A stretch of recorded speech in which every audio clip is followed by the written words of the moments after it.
yang mudah diingat dan dipahami dan harus diterapkan di lingkungan sekolah.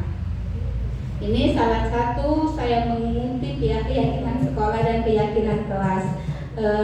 Di sini kata-katanya simple, mudah dimengerti dan siswa tergoda membacanya, ya, melihatnya tergoda, seperti misalnya bekerja sama, menjaga kebersihan kelas, saling peduli, menghargai dan membantu satu sama lain, menjaga dan meletakkan barang sesuai tempatnya, tepat waktu dan aktif di kelas, mengerjakan tugas tepat waktu. Itu salah satu contoh keyakinan kelas ya. Yang sebelahnya juga itu salah satu contoh keyakinan kelas.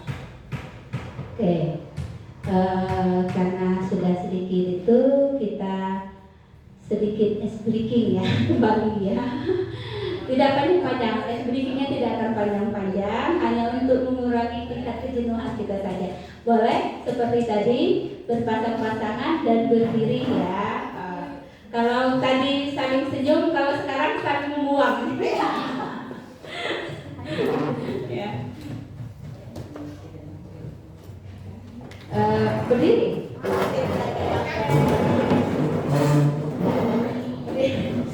Berdiri dulu. Nanti ada. Oke. Saling berhadapan-hadapan. Nanti cluenya saya akan bilang kata hijau dan hitam ya. Bapak Zul ini hitam, berarti yang posisinya sama dengan Bapak Zul hitam ya. Nah, lawannya hijau. Tangannya sebelah seperti ini, sebelah saja. Ya, kalau saya sebutkan hijau, maka si hijau yang menepuk tangan, yang si hijau berusaha menarik tangannya jangan sampai kena tepukan. Seperti itu, paham? Paham, oke. Perhatikan aba-aba saya ya. Nanti saya akan sebutkan. Oke, sudah paham ya? Mulai, bisa dimulai. Hijau.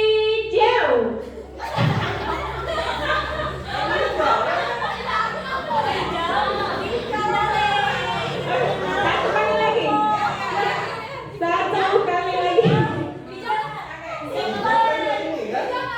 Kalau saya sebut hijau, yang hijau itu kena.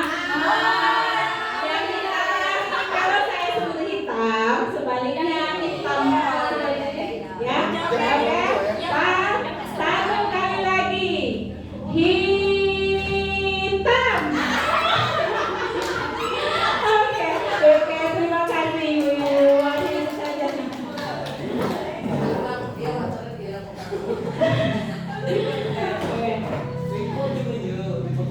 Oh, jangan.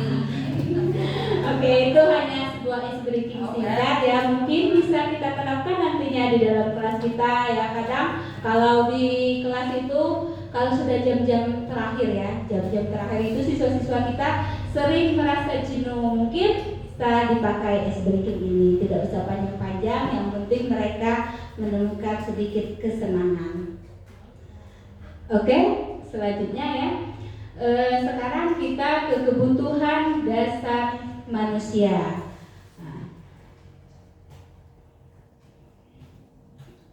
Sekarang kita kebutuhan dasar manusia.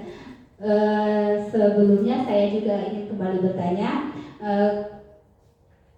kebutuhan dasar manusia, apa sih yang menjadi kebutuhan dasar Bapak Ibu guru sekalian? Boleh saya bertanya? Coba Ibu, saya tanya dulu yang masih gadis ya, Ibu Ita. Ibu Ita, apa sih kebutuhan dasarnya? Oke.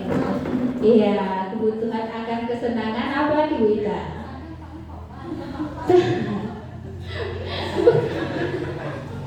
Kebutuhan sandang, pangan dan papan, mau dibawa ke pelaminan itu.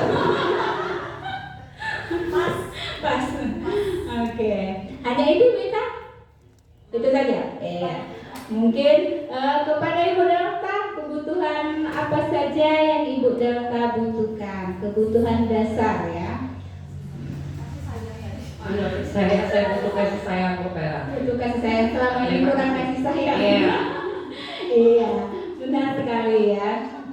Itu merupakan sebuah kebutuhan kita ya, kasih sayang, makan, minum itu untuk bertahan ya. Semua kebutuhan itu sesuai dengan teori yang saya sajikan, yaitu di sini ada 5 kebutuhan dasar manusia. Yang pertama, bertahan hidup. Yang kedua, kasih sayang dan rasa diterima. Yang ketiga, penguasaan. Yang keempat, kebebasan. Dan yang kelima, kesenangan. Oke. Dan semua kebutuhan itu harus terpenuhi. Kenapa? Kalau kebutuhan, salah satu kebutuhan itu tidak terpenuhi, maka biasanya kita ataupun siswa nantinya akan memenuhi kebutuhan itu dengan hal yang lain atau dengan cara yang berbeda. Biasanya dengan cara negatif. Misalnya ya, seperti ini saya contohkan.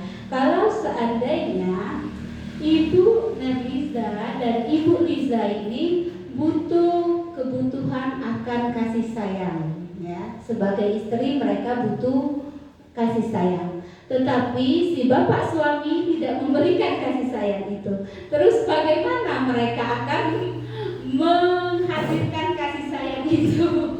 Jadi mungkin mereka akan memenuhi kebutuhan mereka itu dengan cara yang berbeda. Bisa saja dengan cara mencari pelarian. Itu hal yang sudah sangat negatif ya. Mungkin bisa saja piring melayang, bumil, atau membisu 3 hari 3 malam, tidak mengeluarkan senyum ya. Nah ini kalau si suami tidak mengerti kebutuhan dasar si istrinya, maka si istrinya mungkin akan melakukan hal seperti itu ya, gawat. Seperti itu juga kita sebagai guru, kita harus memahami kebutuhan dasar anak. Jika kita tidak memahami kebutuhan mereka sebagai anak, makanya anak-anak terkadang melakukan suatu penyimpangan. Dan itulah tujuan kita dari pembelajaran hari ini. Semoga dengan belajar ini nantinya kita mampu memahami kebutuhan dasar anak dan nanti kita mampu mengontrol kebutuhan dasar anak itu. Sekarang di sini ada studi kasus. Studi kasus ini saya kutip ya, saya ambil dari kisah teman saya. Di sini Ibu Sulaika, guru wali kelas 3, sedang bingung menghadapi ulah salah satu murid di kelasnya. Beberapa siswa telah mengeluhkan Tommy yang seringkali mereka mengambil bekal mereka dengan paksa. Jika Anda menghadapi suatu seperti Ibu Zulaika, apa yang akan Anda lakukan menurut Anda kira-kira? Apa alasan Tommy melakukan hal itu? Oh, ini ada sedikit kesalahan pengetikannya. Mungkin ada yang ingin berpendapat, ingin memberi tanggapan. Jika menjadi Ibu Zulaika, apa yang akan Anda lakukan? Dan menurut kalian, apa alasan Tommy melakukan hal tersebut sehingga Tommy merebut bekal teman-temannya? Oke, boleh? Siapa yang mau berpendapat? Boleh? Oke, kembali Ibu nih. Oke, mencoba berpendapat. Kan kebutuhan dasar manusia tadi terdiri dari 5 ya kan, ada salah satunya itu mencari kekuasaan. Jadi kalau menurut saya yang dilakukan oleh Tommy itu tadi itu merupakan kebutuhan dasar manusia, mencari kekuasaan atau mendapatkan pengakuan dari teman-temannya kalau dia itu hebat. Nah, yang perlu dilakukan oleh Ibu Zulika yaitu yang pertama, dia harus melakukan pendekatan kepada Tommy secara ibaratnya intensif, ibaratnya melakukan pendekatan. Kenapa dia melakukan hal tersebut? Ibaratnya melakukan pendekatan dulu dengan Tommy. Kita pelajarinya, kenapa sih dia butuh kekuasaan? Apakah karena dia di rumah ditindas? Apakah dia di luar sana sering dibully dengan teman-temannya kalau di lingkungan rumah? Nah, itu kadang-kadang yang bisa menyebabkan mereka itu mencari pelarian dan menindas teman-temannya. Karena Bisa jadi dia ini di rumah dikekang, ibaratnya tidak boleh melakukan sesuatu sesuai dengan kehendak dia. Jadi dia melakukan pelarian di sekolah. Nah, jadi yang harus dilakukan Ibu Sulika itu melakukan pendekatan yang lebih intensif, mempelajari akar masalah kenapa Tommy melakukan hal tersebut. Terima kasih. Oke, terima kasih Bu Nil, sangat baik sekali ya, benar sekali yang dikatakan Bu Nil. Yang pertama memang kita harus mencari akar permasalahan dari hal yang dilakukan oleh Tommy itu apa. Terus mengkomunikasikan, karena itu adalah hal yang paling utama yang bisa kita lakukan dalam penyelesaian studi kasus. Oke, terus ini ya. Jika alasannya itu karena ia lapar dan orang tuanya tidak membawakannya bekal makan siang, maka kebutuhan dasar yang sedang berusaha dipenuhi oleh Tommy itu kebutuhan bertahan hidup. Jadi kita ketahui dulu alasan si Tommy. Sepertinya hidupnya ada.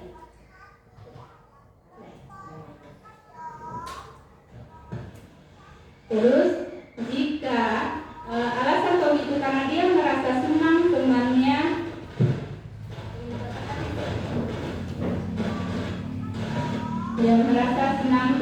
karena dia merasa perlu diperhatikan ketika dia melaporkan tindakannya itu pada guru dan gurunya memberitahu orang tuanya, sehingga orang tuanya jadi memperhatikan dia dan kebutuhan dasar yang sedang dipenuhi oleh Tommy adalah kebutuhan akan kasih sayang dan rasa diterima.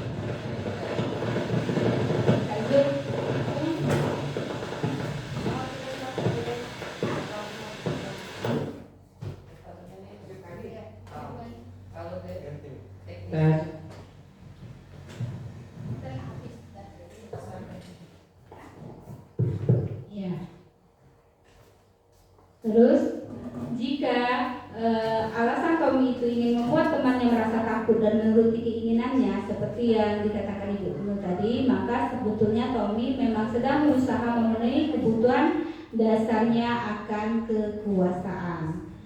Dan jika alasan Tommy itu karena dia merasa bosan, bekal makanannya hanya itu dan itu saja, berarti si Tommy ini membutuhkan kebutuhannya akan kebebasan ya.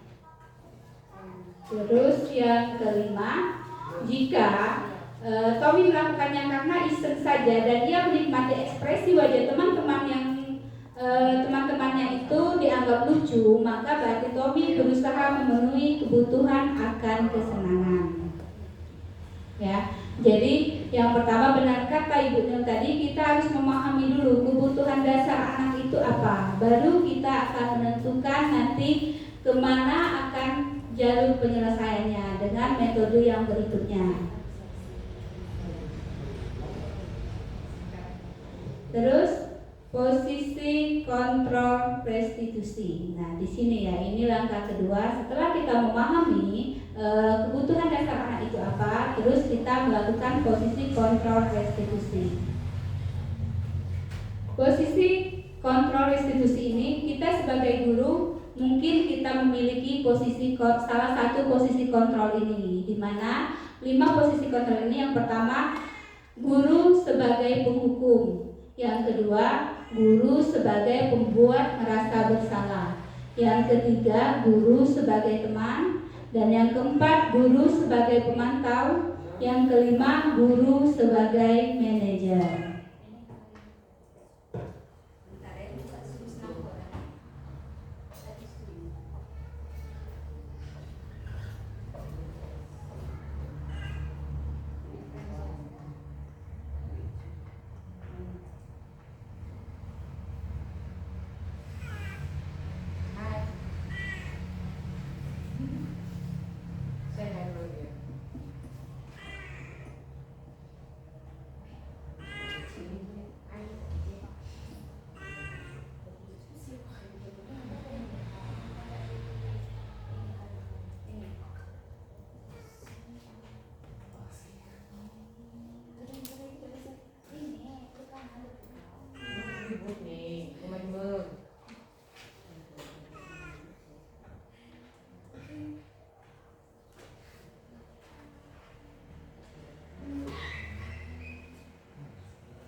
Nah, lanjut ya, jangan ada error. Ini 5 posisi kontrol. Tadi 5 posisi kontrol kita sebagai guru itu ada posisi kontrol sebagai penghukum, pembuat rasa bersalah, sebagai teman, sebagai pemantau, dan juga sebagai manajer. Di sini guru sebagai penghukum, biasanya guru itu menghardik, menunjuk-nunjuk, menyakiti, dan menyindir ya. Biasanya guru juga mengeluarkan kata-kata, kalau kamu tidak melakukannya, awas ya, rasakan. Seperti itu. Dan hasilnya nanti siswa akan memberontak, menyalahkan orang lain, bahkan berbohong. Terus murid biasanya juga akan berkata, biarkan saja, nanti juga marah-marah lagi. Sehingga murid itu akan mengulangi kesalahan dan diulangi kembali. Jadi murid itu tidak merasa jera ya. Terus posisi kontrol sebagai pembuat rasa bersalah. Di sini guru biasanya berceramah dan mengatakan seharusnya kamu seperti ini.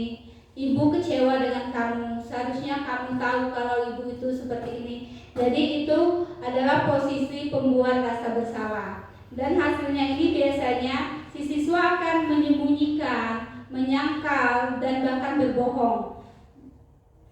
Dampak pada murid ya. Biasanya murid itu hanya berkata, maafkan saya bu. Dan dampaknya dengan murid, nanti muridnya akan merasa rendah diri. Terus posisi kontrol sebagai teman. Guru di sini biasanya membuatkan alasan-alasan untuk muridnya. Guru biasa berkata, ayolah lakukan demi ibu. Masa kamu tidak mau? Ingat, tidak, ibu pernah bantu kamu kan? Biasanya tapi hasilnya ketergantungan.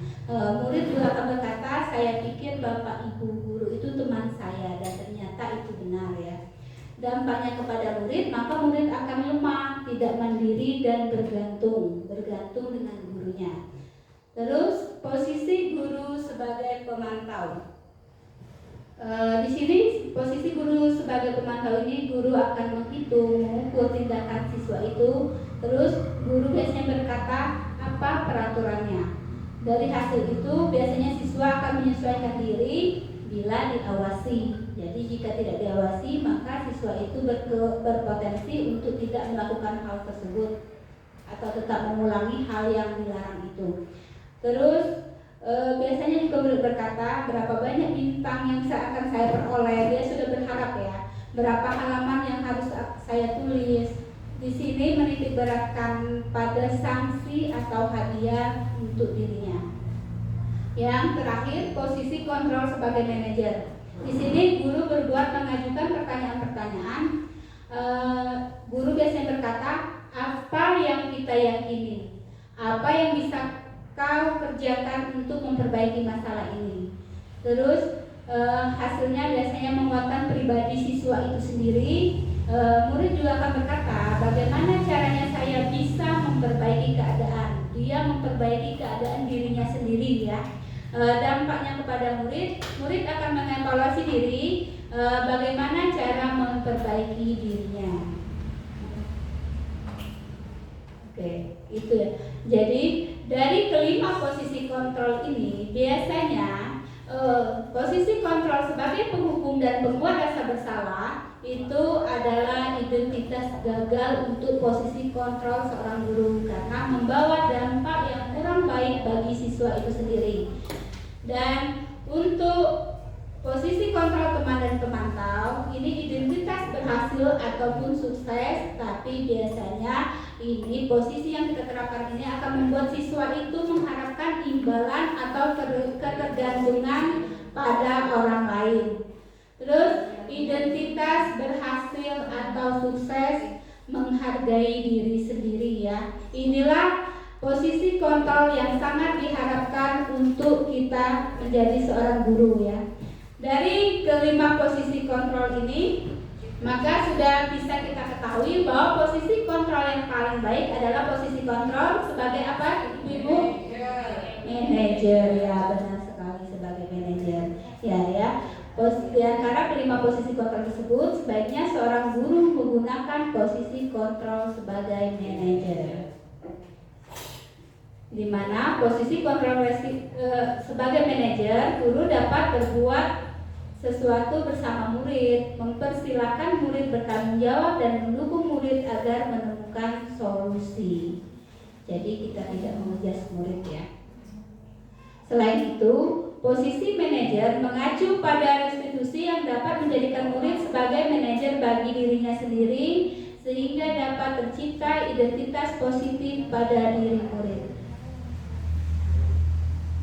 Setelah kita memahami tadi kebutuhan dasar, terus posisi kontrol kita sebagai guru, kita akan lanjut ke segitiga restitusi ya. Seperti tahapannya, di mana jika kita sudah mengetahui kebutuhan dasar anak itu apa, kita menentukan posisi kita sebagai guru, posisi kontrol kita itu akan seperti apa. Terus kita selesaikan suatu studi kasus itu ke dalam tahapan segitiga restitusi. Ada 3 tahapan dalam segitiga restitusi ini Bapak Ibu. Yang pertama, menstabilkan identitas. Yang kedua, validasi tindakan yang salah. Dan yang ketiga, menanyakan keyakinan. Yang pertama, menstabilkan identitas. Menstabilkan identitas dilakukan berdasarkan prinsip bahwa membuat kesalahan adalah bagian dari proses pembelajaran yang nantinya akan menggeser identitas gagal ke arah identitas sukses. Kata-kata yang biasa dikeluarkan, berbuat salah itu hal yang manusiawi, tidak ada manusia yang sempurna. Kita pasti bisa menyelesaikan permasalahan ini Bapak Ibu, tidak tertarik untuk mencari tahu permasalahan ini. Ibu tidak tertarik untuk mencari tahu siapa yang benar, siapa yang salah. Ibu lebih tertarik untuk menyelesaikan masalah. Kalau kamu menyalahkan dirimu sendiri terus-menerus, apakah kamu bersikap baik pada dirimu sendiri? Seperti itu ya. Terus yang kedua, validasi tindakan yang salah. Validasi tindakan yang salah dilakukan berdasarkan prinsip bahwa setiap perilaku berupaya memenuhi suatu kebutuhan tertentu, sehingga guru atau orang tua akan bergeser dari pemikiran stimulus respon menjadi proaktif, serta akan lebih mengenali dan mengakui kebutuhan murid atau anak. Terus biasanya untuk validasi tindakan yang salah menggunakan kata-kata kamu pasti punya alasan mengapa kamu melakukannya. Apa yang penting bagi kamu? Kamu boleh tetap berusaha menjaga sikap itu, tapi tambahkan sikap yang lain yang baru. Mungkin kalau kesalahan anak itu tidak terlalu fatal, tapi sudah agak salah ya. Mungkin nanti kita tambah kuatkan dengan hal yang positif yang baru. Terus, maukah kamu belajar cara lain untuk mendapat yang kamu butuhkan tanpa harus memukul? Itu untuk validasi tindakan. Yang terakhir, setelah kita melakukan 2 hal tadi, terus kita menanyakan keyakinan. Di sini menanyakan keyakinan dilakukan dengan memberi pertanyaan-pertanyaan bermakna kepada murid atau anak untuk memunculkan motivasi secara intrinsik sehingga mampu mengaitkan keyakinannya dengan tindakan yang salah. dengan menggunakan dengan kata-kata ya, menanyakan keyakinan itu seperti apa nilai-nilai yang kita percaya di sekolah kita. Makanya tadi di awal dikatakan di budaya positif itu kita membuat kesepakatan atau keyakinan dalam kelas. Nah, terus nilai-nilai apa saja yang telah kita sepakati? Kelas A yang ideal itu seperti apa sih? Kamu ingin jadi anak seperti apa? Apa yang kamu rasakan ketika kamu melakukan itu? Kamu menjadi orang yang seperti apa? Dengan pertanyaan-pertanyaan yang seperti ini, jadi kita itu membuat siswa itu menyadari akan dirinya sendiri. Walaupun itu suatu kesalahan, biasanya jika kita melakukan hal ini, siswa itu akan mengungkapkan apa yang mereka pendam. Jadi dari sana siswa merasa dihargai ya. Ini untuk segitiga restitusi. Bapak Ibu, mungkin ini akan menjadi akhir ya dari diseminasi saya. Di akhir kata ini, seorang guru yang baik harus memiliki kemampuan dalam mewujudkan budaya positif di sekolah. Budaya positif tersebut dapat dijalankan dengan menerapkan konsep-konsep yang seperti dijelaskan tadi, yaitu disiplin positif, motivasi perilaku manusia, keyakinan sekolah atau keyakinan kelas, kebutuhan dasar manusia, posisi kontrol restitusi, dan segitiga restitusi.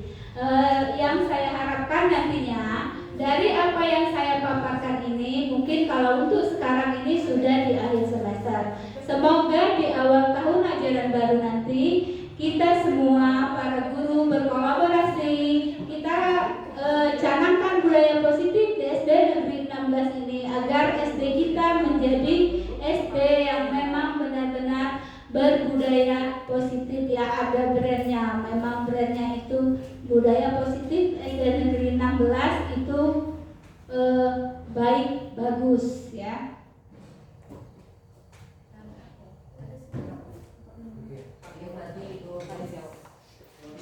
Ya, selanjutnya kita ke sesi tanya jawab.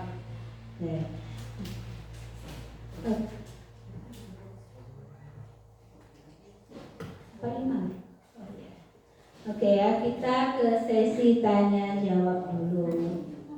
Jadi mungkin ada yang ingin bertanya? Boleh? Ya, boleh Bu Delta. Boleh berikan mic-nya. Terima kasih atas paparan dari Bu Vera. Saya ingin bertanya dalam mengapa di dalam pembuatan kesepakatan kelas harus menggunakan kata yang positif. Terima kasih. Ya, terima kasih Bu Delta. Ya, tadi memang ada penjelasan ya di sana. Di dalam pembuatan kesepakatan kelas atau keyakinan kelas itu kita harus menggunakan kata-kata yang positif. Karena kenapa menggunakan kata-kata positif? Secara psikologi ya, yang namanya sebuah kalimat yang muncul itu biasanya akan terekam dalam pikiran ya. Jika hal itu misalnya berbentuk negatif, mungkin siswanya akan kurang respon untuk menanggapi. Tapi kalau seandainya kata-kata itu sudah kita buat dengan kata-kata positif, mereka menerimanya pun insya Allah akan dengan antusias karena mungkin sepemahaman dengan mereka. Kadang hal-hal itu sebenarnya sama artinya ya, tapi saat diucapkan dengan dua hal berbeda, maka orang itu penerimaan ya, mereka menerimanya itu ada menerima dengan senang, ada juga dengan yang kurang senang. Misalnya kalau kita membuat kesepakatan itu ada kata-kata seperti ini, dilarang memakai bedak misalnya. Itu terlalu seperti ke pengharusan ya, peraturan ya. Padahal itu memang sebenarnya boleh ya, tapi bagaimana kalau seandainya kita ganti dengan kata yang positif, berdandan dengan sewajarnya. Kan itu sebenarnya sama saja, tidak menyuruh kita tadi memakai bedak yang terlalu berlebihan atau terlalu menor, tapi dengan kata yang berbeda. Mungkin Seperti itu Ibu Delta. Jadi kenapa kita harus menggunakan kesepakatan kelas itu dengan kata yang positif? Karena biar seseorang yang menerimanya itu seperti itu bisa. Oke? Paham Bu Delta? Ya, terima kasih. Oke, mungkin ada lain? Ada yang lain? Yang ingin bertanya? Wita? Oke.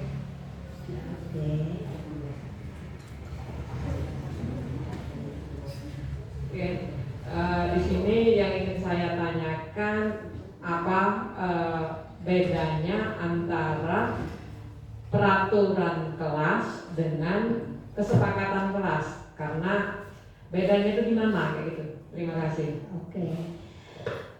Beda peraturan dan kesepakatan.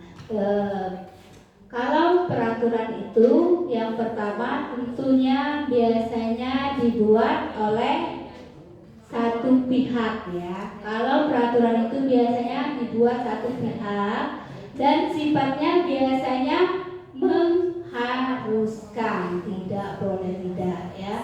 Jadi terkadang kita yang menerima peraturan itu merasa tertekan walaupun berat tapi mau tidak mau, sehingga nantinya suatu akan terjadi seperti ini. Keterpaksaan, sesuatu yang terpaksa itu terkadang dilakukan saat ketemu orangnya saja, misalnya disuruh misalnya mengambil sampah, wajib mengambil sampah. Bagi siapa yang tidak mengambil sampah nanti akan dihukum misalnya. Nanti kalau misalnya si pembuat peraturan itu lewat, orang melihat ada sampah langsung diambil seperti itu. Tapi kalau orangnya tidak ada, itu lewat. Kalau kesepakatan kelas itu dibuat oleh beberapa pihak ya. Kalau seandainya di kelas berarti ada guru dan ada murid, ada siswa. Berarti kesepakatan itu dibuat oleh guru dan siswa, dan biasanya kesepakatan itu ditanya langsung ke yang akan menjalankan ya, seperti itu kalau tidak salah. Yang membuat kesepakatan itu adalah orang yang akan menjalankan. Kita hanya menguatkan dasar sebagai guru. Kita tanya dasar sebagai guru itu anak-anak untuk kelas kita inginnya